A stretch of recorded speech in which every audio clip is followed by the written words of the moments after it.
Un dicton africain dit, je cite, « Un jeune qui a parcouru le monde voit plus loin qu'un vieillard qui est resté sur place. » Mesdames et messieurs, chers amis jeunes, bonjour. Nous sommes dans la commune de Bagno, département du Mayo-Bagno, dans la région de la Damawa. Derrière moi se trouve le mont Djumbai, un lieu pittoresque qui fait la beauté et le charme de cette ville.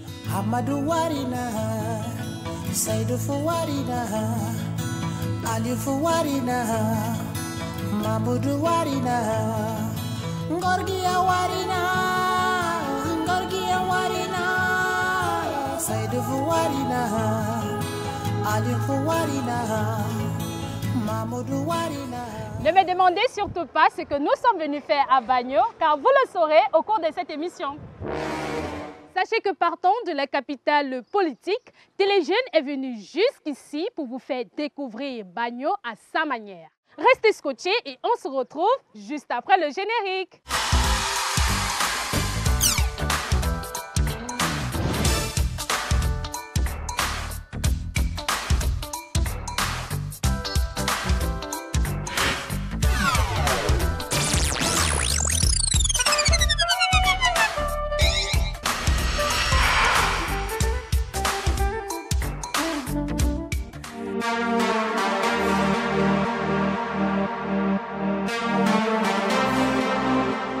Nous débutons notre séjour par le premier magistrat municipal de la ville de Bagno. Il est 10 h lorsque nous nous rendons à la mairie pour rencontrer le maire. Malheureusement, nous le trouvons en plein conseil municipal avec ses conseillers.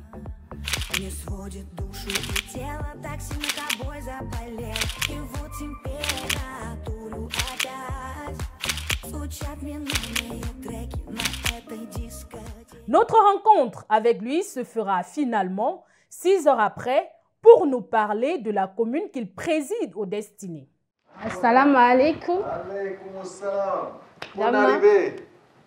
Merci. Comment tu vas? Ça va. Garba Souley, c'est ce professeur de lycée d'enseignement général, option géographie, qui a roulé ses bosses un peu dans l'administration, qui a été enseignant, cadre au Minepat, cadre au tourisme, et aujourd'hui maire de la commune de Bagno.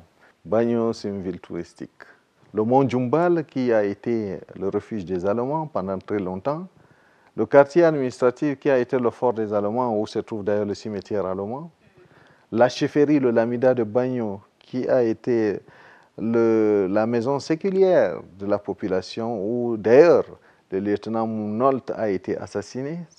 Ces trois ensembles constituent le circuit touristique de Bagno. Et maintenant, à côté de cela, il faudrait mettre la population de Bagno, qui est accueillante, malgré notre situation d'enclavement, malgré la cherté de la vie qui a été provoquée par le mauvais état de route. Nous devons remplir nos engagements. Nous sommes là, nous voulons que notre Bagno ressemble aussi à Yaoundé, à Douala, à Paris. Nous sommes là. Nous voulons que nos parents que nous avons laissés se sentent à l'aise comme les parents qu'on trouve à Douala, à Yaoundé, à Paris. Nous sommes là pour rendre la vie agréable et que notre commune vive, pour que la décentralisation soit un leitmotiv pour le développement de tous. Monsieur le maire, quels sont les atouts de la commune de Bagno? La commune de Bagno, c'est une commune purement agricole, qui vit des activités agricoles, des activités pastorales. C'est une commune aussi qui est sur la frontière, qui est ouverte au Nigeria, donc le commerce est très florissant ici. Et c'est aussi une commune historique, parce que Bagno est une ville historique, une ville coloniale. Les Allemands y ont séjourné pendant longtemps, ils ont été chassés par les Français. Et nous gardons donc cette tradition-là des villes qui a connu la résistance face à la pénétration allemande. Et ce passage des Allemands qui avaient élu leur domicile sur le mont Djumbal et qui avaient établi également leur fort dans ce qu'on appelle aujourd'hui le quartier administratif, nous ont légué quelques vestiges qui participent du patrimoine touristique de la ville. Sur le mont Djumbal, vous allez voir des vestiges allemands. Il y a des rampes, des champs de tir, il y a des héliports. Bref, un certain nombre, n'est-ce pas, de reliques de leur passage. Et quand vous descendez du mont, vous venez au quartier administratif, vous allez voir des bâtiments administratifs coloniaux, et vous allez voir le cimetière allemand. D'ailleurs, le commandant, lieutenant Nolte, qui avait tenté de pénétrer Bagno, a été assassiné par le Lamido Oumarou, et le corps de ce lieutenant est couché ici dans notre cimetière allemand. Et comme on est au pied d'un mont, le mont a un caractère purement écotouristique parce que le milieu écologique est florissant et très beau. Et donc la vie est très agréable au pied du mont Djumbal. Quel est l'apport du maire que vous êtes au sein de cette commune? J'ai l'habitude toujours de dire que c'est la population qui jugera si j'ai apporté quelque chose. Mais tout ce que je sais, c'est que nous avons quand même essayé de résoudre un certain nombre de problèmes qui nous semblaient être des problèmes cruciaux, tels que la question de l'inondation qui créait des pertes en vies humaines et en matériel. Dès que nous sommes arrivés, nous nous sommes dit qu'il était de bon ton de passer à l'aménagement du cours d'eau dit Mayouta, qui était un cours d'eau qui vraiment faisait des ravages dans la ville pendant la saison pluvieuse. On a curé le lit du cours d'eau et on a permis à la population de vivre un peu à l'aise. Nous avons pensé, dans le cadre de cet aménagement-là, négocier la construction d'un pont. Le pont sur le Mayouta, nous avons eu le financement de la part du fonds routier. Et on a commencé la construction de ce pont. Malheureusement, le financement à nous alloué à l'époque ne suffisait pas pour terminer les travaux. Et nous avons commencé ces travaux en 2022. Et aujourd'hui, on arrive à boucler. Nous sommes en train toujours d'attendre de la part du ministère des Travaux publics parce que c'était un fonds travaux publics, un fonds routier travaux publics. Et en dehors de cela, avec notre arrivée à la tête de cette commune, les premiers jours, il fallait résoudre rapidement des questions d'entrée dans la ville parce que nous avons hérité d'une commune où l'entrée dans la ville principale de Bagno était pratiquement difficile dans les quatre coins, que vous venez du côté du Nigeria, que vous venez du côté de Galim, que vous venez du côté de Tibati ou bien que vous venez du côté de Bafoussam. Il était très difficile d'entrer dans la ville de Bagno en saison pluvieuse. Une fois qu'il pleuvait, vous étiez obligé de voir la ville à distance et dormir hors de la ville. Donc pour nous, il était question de traiter toutes ces questions-là. On a réussi à traiter les points critiques et aujourd'hui, quand il pleut, vous parvenez quand même à entrer dans la ville de Bagno malgré le mauvais état. Et nous nous sommes dit qu'il fallait quand même qu'on donne une certaine visibilité à la ville de Bagno, rendre cette ville un peu moderne. Et dites-vous bien, les infrastructures que nous avons trouvées étaient des infrastructures d'une autre époque. Nous nous sommes aussi donné l'objectif, en réalité, de faire de Bagno une ville universitaire. Parce que nous sommes à 400 km de Ngaoundéré. Quel était votre objectif en venant à la commune? Notre objectif, quand on venait à la tête de cette commune, on s'est dit notre distance, la distance qui nous sépare de Ngaoundéré, qui est de 400 km, et de Bafoussam, 300 km, posait de sérieux problèmes pour la continuité de l'école pour nos enfants qui ont fait les secondaires. Donc on n'a pas de centre universitaire. Mais vous ne pouvez pas chercher des centres universitaires si vous ne renforcez pas également l'éducation au niveau de la base et au niveau des secondaires. Au niveau de la base, nous avons procédé à la campagne de sensibilisation de nos populations pour envoyer davantage les enfants à l'école.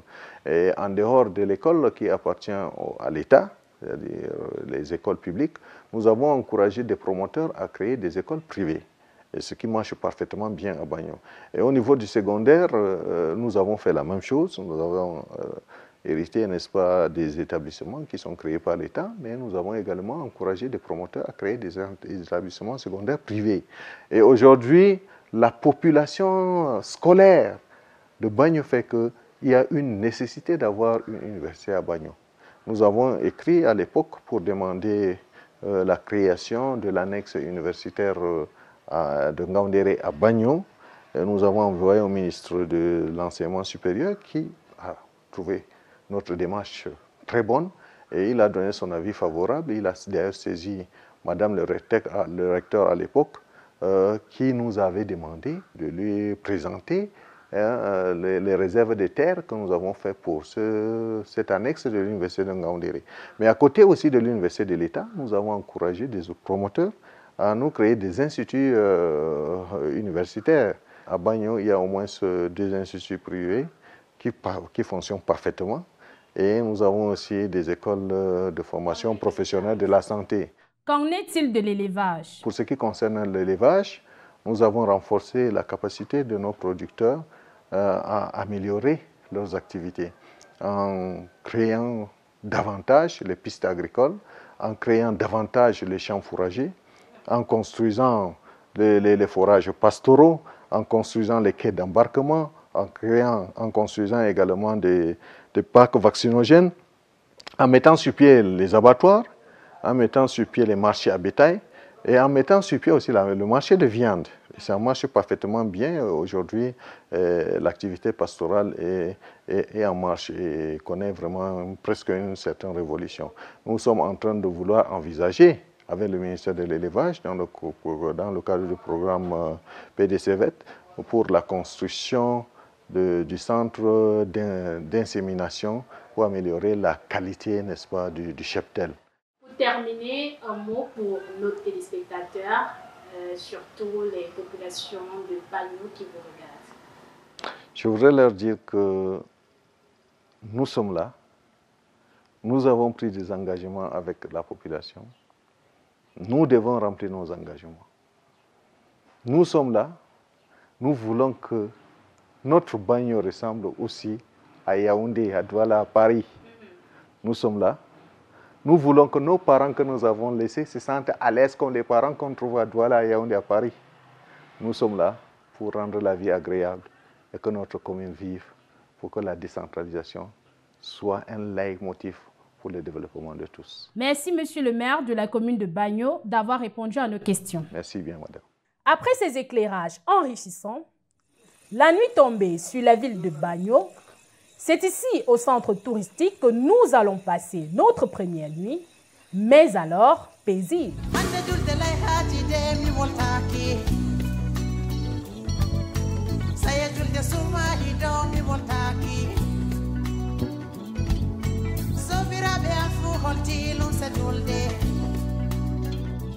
Le matin arrivé, nous nous rendons dans la localité de Mayo Lingua, village situé à plus de 100 km de la ville de Bagno. Impossible pour nous de faire des images stables avec les véhicules du maire et du sous-préfet qui avancent devant nous. Encore moins de réaliser une interview dans ces conditions. Un véritable calvaire pour les populations et les véhicules.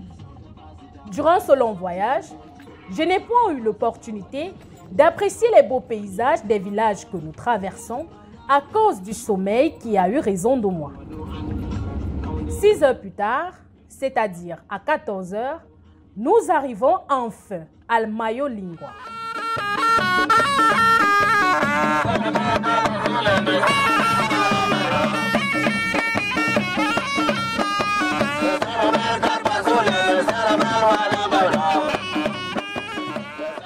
Nous voici enfin à l'école publique de Mayo Lingua où va se dérouler la cérémonie de récréation des salles de classe.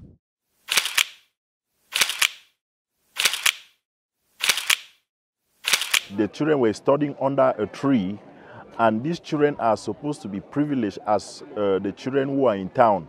So I think with that, it was really a big justification for us to do something in this community, considering the fact that the people were also very pushful. Le fait du jour est la rétrocession d'un bloc de 3 salles de classe, des toilettes et des tables bancs. Un don de l'ONG Chumas avec ses partenaires, Building School for Africa et la mairie de Bagno aux populations de cette localité où les élèves fréquentent sous les arbres depuis 20 ans.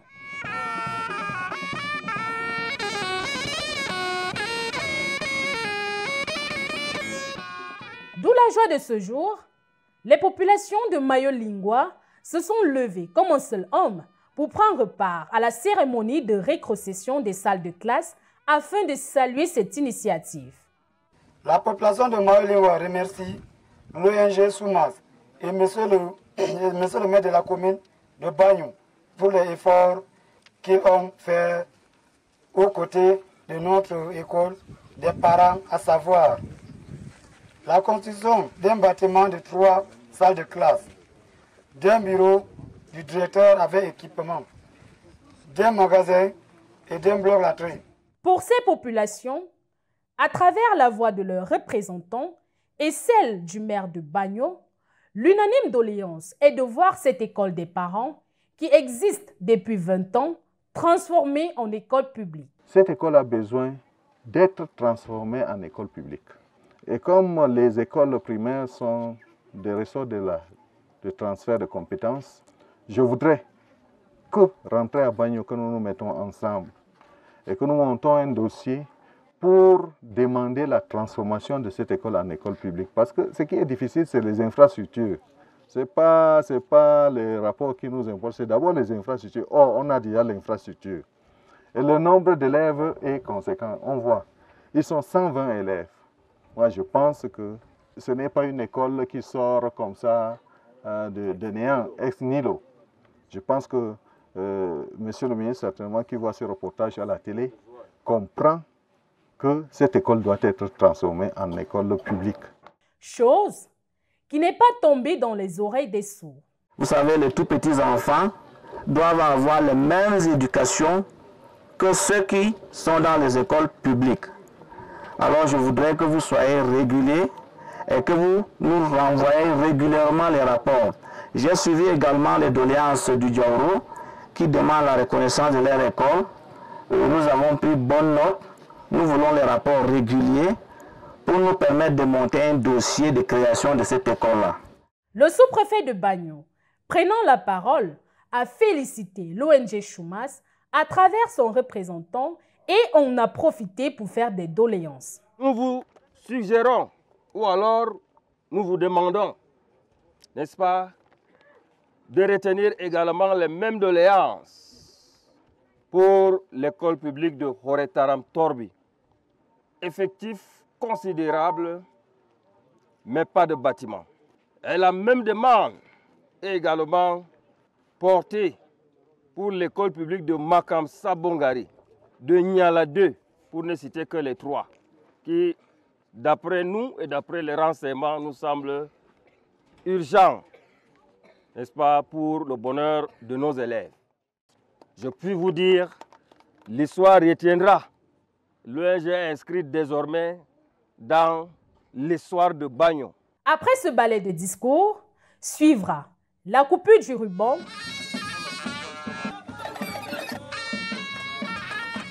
et la visite de ce bâtiment qui fait désormais la fierté de Mayo-Lingua et dont la réalisation n'a pas connu de réticence. Sincèrement, nous n'avons rencontré aucune difficulté parce que tous les acteurs étaient suffisamment sensibilisés, tout le monde était avisé et ce projet nous tenait à cœur, aussi bien Choumas, aussi bien la commune que la communauté elle-même. C'est un projet qui nous tenait tant à cœur. D'où la joie du sous-préfet de Bagno. L'État seul ne peut pas subvenir, n'est-ce pas, aux besoins. L'État est encore aujourd'hui, avec la faveur de la décentralisation, les communes ont à leur portée, n'est-ce pas, le soutien des partenaires institutionnels, internationaux ou internes.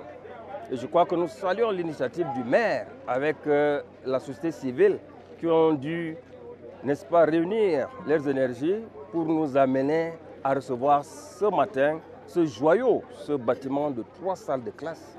Imaginez-vous, 3 salles de classe bien construites qui va sortir nos élèves des hangars pour les salles de classe. Mes impressions ne peuvent qu'être très bonnes. Des conseils, il y en a eu. I want to call on the population of Mayo-Lingua that this school, as we have given them, they are jubilating. It should not end here.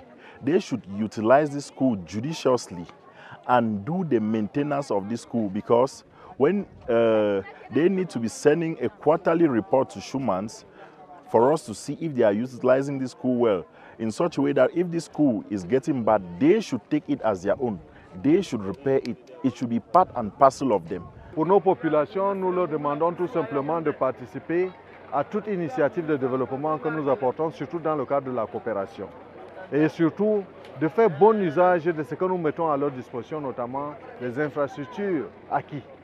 Parce que les ressources sont rares et les besoins sont énormes. Il faudrait qu'on se mette ensemble et chaque fois qu'on a la chance d'avoir quelque chose, de protéger, de maintenir la chose. À l'endroit des parents, nous voulons leur dire le mot du gouvernement, celui de dire aux parents d'envoyer les enfants à l'école, surtout dans nos zones rurales.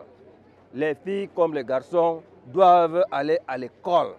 Ce n'est pas une faveur qu'on leur demande de faire. Ces enfants ont des droits d'aller à l'école et ils ont le devoir d'amener ces enfants à l'école et de payer leur scolarité comme cela se doit sous d'autres cieux pour que nos enfants de l'arrondissement de Bagno, surtout ceux de l'arrière-arrondissement, puissent également avoir les mêmes chances pour devenir demain des Camerounais dignes, des Camerounais capables de remplacer ceux qui sont aux affaires aujourd'hui. À bon entendeur, au revoir.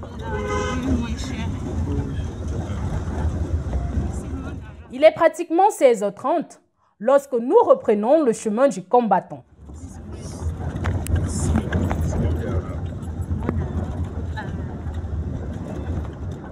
Petite escale à Sambolambo, un village situé dans l'arrondissement de Bagno. Question de visiter ce village qui pour nous était encore inconnu.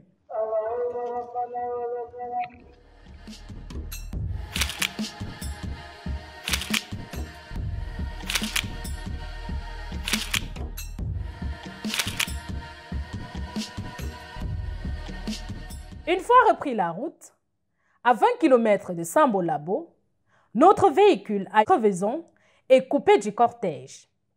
Pendant que notre chauffeur se démène à trouver une solution, je vais libérer mes pieds qui enflent dans les souliers.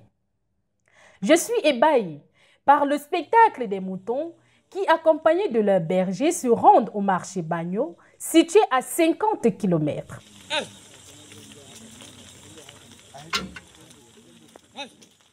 Après toutes les tentatives et l'apport des âmes de bonne volonté venues à notre secours, c'est à 19 h que notre chauffeur va réussir à trouver la solution libératrice.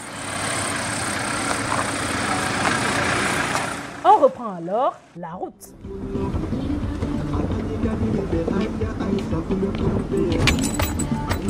Il est 21 h lorsque nous regagnons enfin Bagno.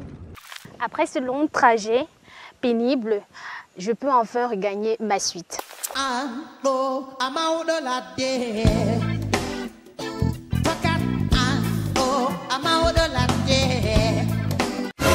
Au dernier jour de notre séjour, nous nous rendons au Lamida de Bagno pour une visite guidée. Le Lamida existe depuis 1810, avant 1810. Mais on peut voir la chronologie, comme vous constatez sur la chronologie. Le premier, c'était Abroyadji.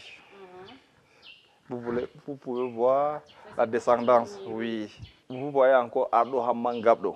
Après lui a suivi. Et à Modibo Ousmane, Hamadjam Yamba, Ardo Umaru Maigari, Dewa Ibrahima, Mohamed Gabdo, Modibo Yaya. Modibo Yaya, c'est le père de l'Amido actuel.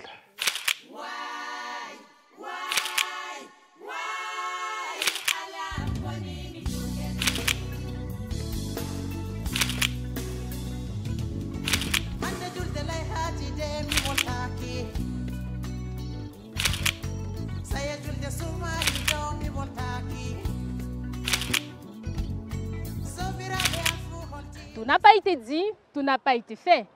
Avec l'accord des élites locales, nous espérons revenir. Merci au maire de la commune de Bagno, merci au président directeur général de l'ONG Choumas, à qui nous devons ce déplacement. À vous, chers téléspectateurs, merci pour votre fidélité. À nous revoir au prochain rendez-vous. Bisous!